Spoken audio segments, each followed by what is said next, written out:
Jadi baik Ibu, selamat pagi. Dengan saya Dr. Handi, dokter Opcin yang menjaga pada pagi hari ini. Dengan Ibu siapa? Oke baik Ibu, Ibu datang dengan keluhan tadi perutnya Ibu terasa sakit ya Bu. Oke baik Ibu. Jadi untuk saya akan melakukan pemeriksaan ginekologi dan pap smear pada Ibu. Jadi untuk alat-alatnya itu sudah disiapkan semuanya seperti ini. Ada lampu dan senter juga. Ini ada kapas, larutan antiseptik, kateter nalaton, spekulum cocor bebek, meja instrumen, ranjang ginekologi, lampu sorot. Nah, pemirsa itu menggunakan sarung yang DTT tadi disinfektan tinggi, terus menggunakan apron, baju periksa, sabun, handuk bersih dan kering. Saya akan mencuci tangan terlebih dahulu.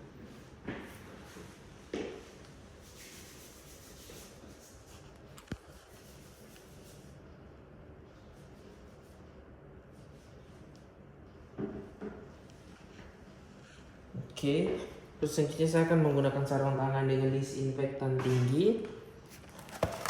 Bu, apakah Ibu sudah BAK pada hari ini? Sudah. Oke Ibu, jadi pertama-tama saya meminta Ibu untuk melepas pakaian bawahnya dan celana dan serta memakai sarung atau selimut tersedia. Silakan Bu untuk duduk untuk tidur di sini. Saya akan mencuci kedua tangan saya sampai bersih terlebih dahulu.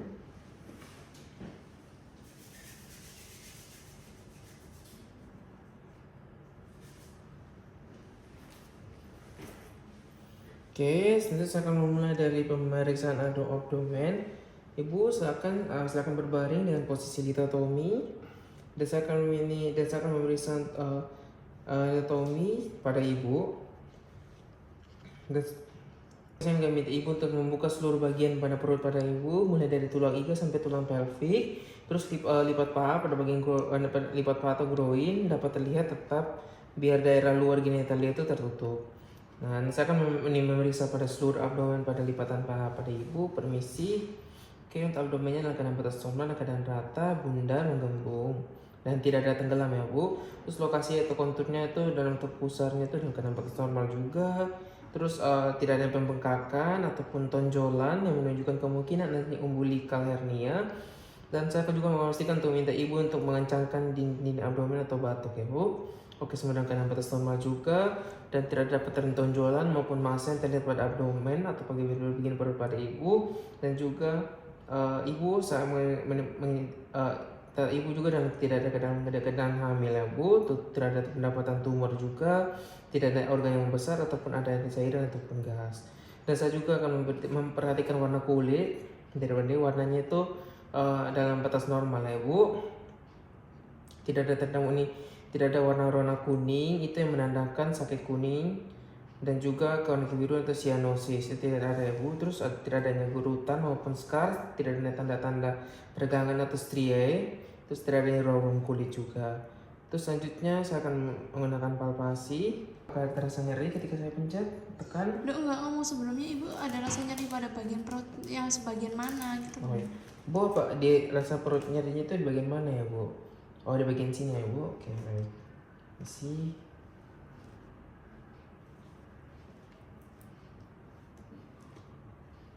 Apakah terasa nyeri Bu di sini?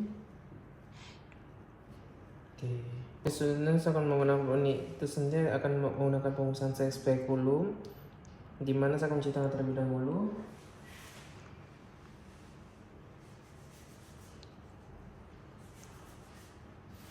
Oke, baik. Selanjutnya saya akan menggunakan sarung tangan steril.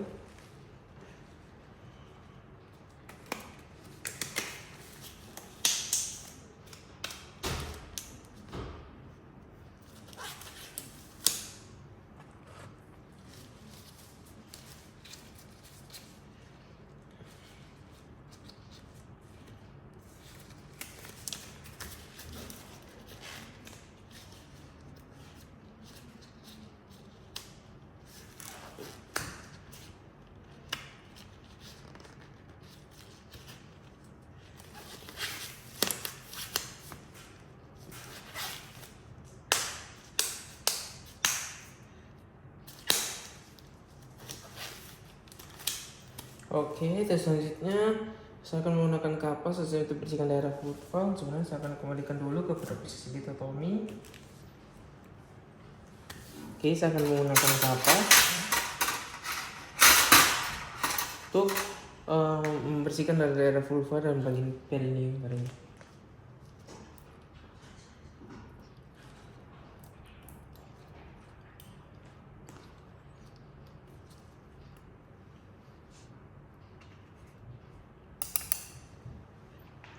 Oke, permisi ya Bu. Oke, terus selanjutnya saya akan mengamati pada daerah vulva dan perineum pada ibu. Oke, terus selanjutnya saya akan membuka kedua labio mayor pada ibu dan laporkan ditemui daerah orificium uretra dan vagina. Selanjutnya menggunakan dok steril terlebih dahulu. Oke, saya akan menggunakan kedua labio mayor mati laporan temuan pada orificium uretra dan vagina. Oke, jika tidak ada saya akan ambil spekulum menggunakan tangan kanan. Oke, terus selanjutnya dan saya akan masukkan dari telunjuk ke tangan kiri ke dalam interius vagina.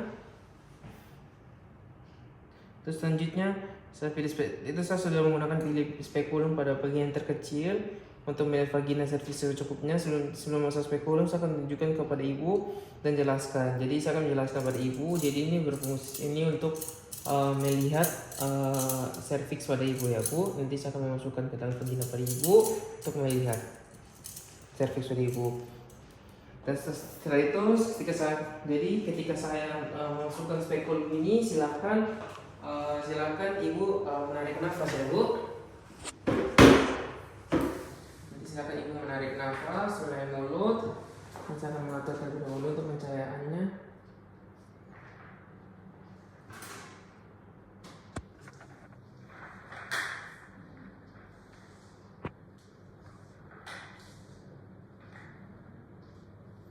Oke, baik. Dan silakan bernafas Bu, saya akan memasukkannya. Oke, permisi ya Bu.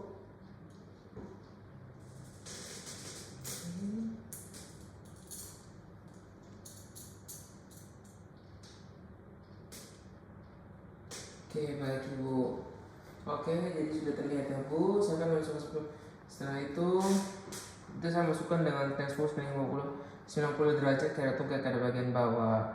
Dan setelah mengatur juga pada bagian bawah dan atas untuk membuka kunci pengatur. Terus saya juga telah menggunakan tungkit dan limfagina dan porsi ditambahkan secara afu. Oke. Setelah saya akan mengamati warna porsio dan limfagina dan cair vagina atau cervix pada ibu. Oke, baik ibu sudah melakukan batas normal ya Bu. Untuk sekret dalam batas normal juga. Di limfagina, cervix juga dalam batas normal.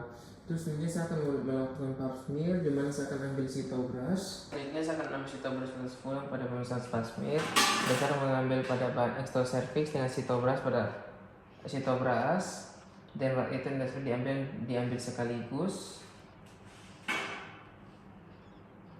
Oke, permisi. Oke, terus selanjutnya saya akan membuat apusan dengan menggoreskan panas spatula pada kaca objek bersih dalam bentuk sudah 45 derajat dan usap dan saya akan diberi label untuk identitas pasien. Oke, terus selanjutnya saya akan memfiksasi sediaan selama 10 sampai 15 menit menggunakan alkohol 95%. Terus selanjutnya saya akan melepaskan spekulum dan letakkan dalam wadah cuci cairan kur 10%. Permisi ya Bu, saya akan menarik nafas Bu, saya akan membuka untuk ini spekulumnya. Oke, baik.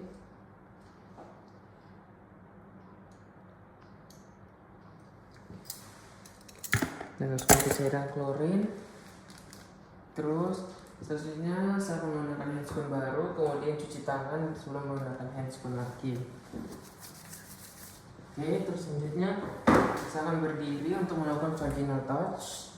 Itu dimana buka akan labium manus dan labium majus kiri dan dengan kanan ibu jari dan telunjuk tangan kiri masukkan jari telunjuk dan tengah kanan dengan vaginal toucher. Terus letakkan ujung jari ke jari tangan kiri pada supraabdominis dan tentukan tinggi fundus uteri apabila kandungannya memiliki deraba pada luar. Terus selanjutnya secara bimanual bisa konsistensi serviks ke dan parametrium dan kedua adaksa. Sekarang pindahkan jari ke tangan keluar ke bagian ismus dan tentukan apakah ada tanda Hegar dengan mencoba mempertemukan kedua ujung jari tangan luar dan dalam. Terus saya akan memulai mengapalpasi serviks dengan lembut. Ini masukkan lagi. Makanya dari tadi kamu masukin aja, pegang gitu sambil baca. Oke, terus mengapalpasi serviks dengan lembut. Itu dimana konsistensi dengan batas normal, bentuk ukuran dengan batas normal, posisi serviks juga dalam keadaan batas normal juga lurus ya pada tempatnya. Terus gerakan pulus secara lembut ke kanan dan ke kiri. Oke, semua dengan batas normal ya Bu. Terus untuk merasakan badan uterus, letakkan jari pelvic hand pada ruang belakang di serviks dan telapak tangan menghadap ke atas. Terus letakkan tangan pada bagian secara mendatar pada abdomen dan umbilikal dan perlahan-lahan menggunakan geser ke abdomen hand secara simfisis pubis dengan menekan pada bagian bawah dan depan ke uterus. Pada saat sama tekan ke dalam dan menggunakan jari tangan berada dalam vagina berusaha menangkap uterus di antara jari-jari kenai. Jika uterus bersifat anterverter akan terasa fundus di antara jari-jari kedua tangan sekitar 2-4 cm di tulang pubis.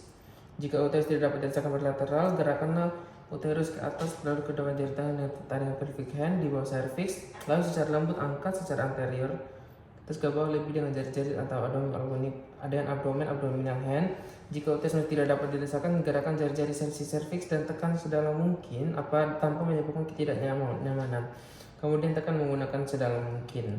Pada saat palpasi uterus, periksa ukuran bentuk. Bentuk dan normal juga, lokasinya normal, konsistensi dan mobilitas dan nyeri juga tidak ditemukan ya Bu, karena ketika saya lihat dari palpasi Ibu tidak merasakan nyeri juga.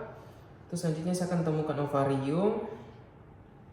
Nah, untuk menemukan ovarium kanan itu gerakan jari telunjuk ke dalam jari telunjuk ke dalam persis ke bawah samping serviks dalam lateral fornix. Gerakan abdominal hand dan sisi sama, tekan secara posterior dengan tangan tersebut dorong ke atas secara anterior. Jari diperiksa dengan lembut, temukan jari-jari kedua tangan dan gerakan tangan simfisis pubis. Ovarium dapat dirasakan bergerak di antara jari-jari. Pegang ovarium dengan lembut karena tekanan pada ovarium tekanan normal dan dapat menyelesaikan nyeri.